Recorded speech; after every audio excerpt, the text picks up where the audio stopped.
Good morning, everybody. Welcome to Rad Exam Lab. I'm going to be doing a quick introduction to the lab, the equipment that we use regularly, and just some basic principles of being in here, so that hopefully when we return to campus, we can hit the ground running, get right into practicing, and get you guys ready for the practical exams as quickly as possible. So to start out with, we have our tube, which is attached to the column. You'll notice it's mounted right to the wall, and this tube is extremely mobile. So we have longitudinal movement, which moves along the track to the various FFDs. We have vertical, which helps us to align the beam with the height of the anatomy that we are going to be imaging. We also have roll, which allows us to tilt the tube either for use on the tabletop or the wall bucky, or to add an angle or a tube tilt to each of the setups. The last button on here is the transverse lock. So this is going to bring the tube transversely across.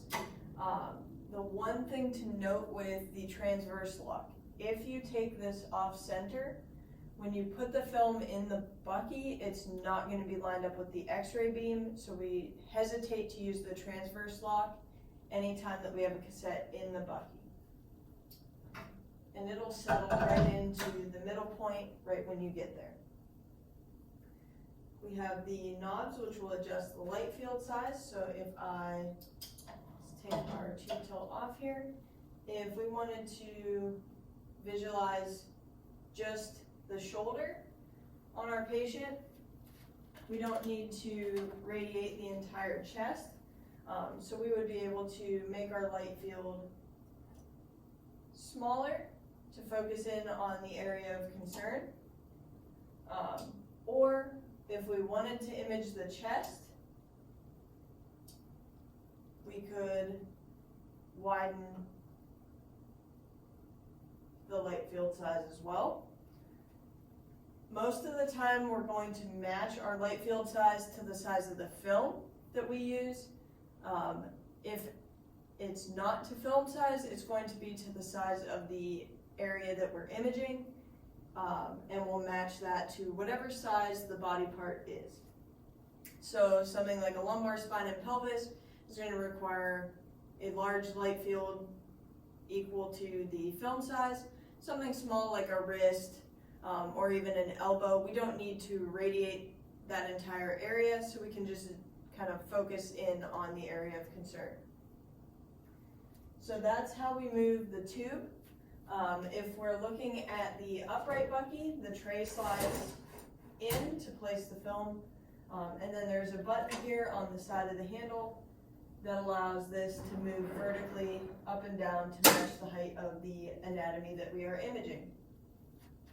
Finally, we have the table bucky, which has a drawer or a tray that slides along horizontally along the length of the table, and we can place the film in there as well. Mitchell markers in general, left is going to be blue, and right is going to be red. This is standard across pretty much all major manufacturers of Mitchell markers. So in general, if you see red, it's going to be the right-sided marker. And there's also a button here which turns our light field on and off, and we also have the laser aperture, which allows us to have a nice broad line all the way across. Next, we want to talk about the film sizes. So with film sizes, we have the large 14x17 cassette.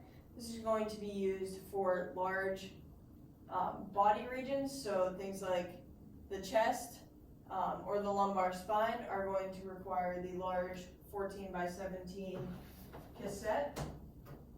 We have the next smaller one, the medium 10x12 cassette. This is the one we're going to use most often. Anything that can be taken on a small size cassette can be taken on this 10x12.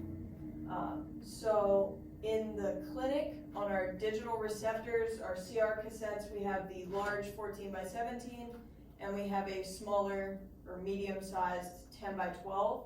and those are the only two sizes we have in the Parker clinics.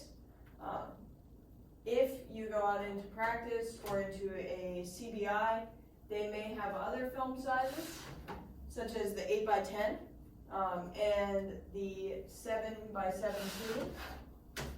The 7x17 is strictly for thoracic spine imaging. So basically this was designed to reduce the amount of film that you use. So if we're not using plain film, we don't have to worry about conserving film, so we can just use the 14x17 and just collimate in to the area of concern. So we won't use that one very often. And then the 8x10, like I said, we can just use the 10x12 and collimate appropriately.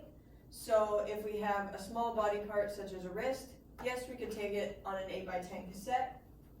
However, since the digital CR cassettes, we do not have the 8x10s.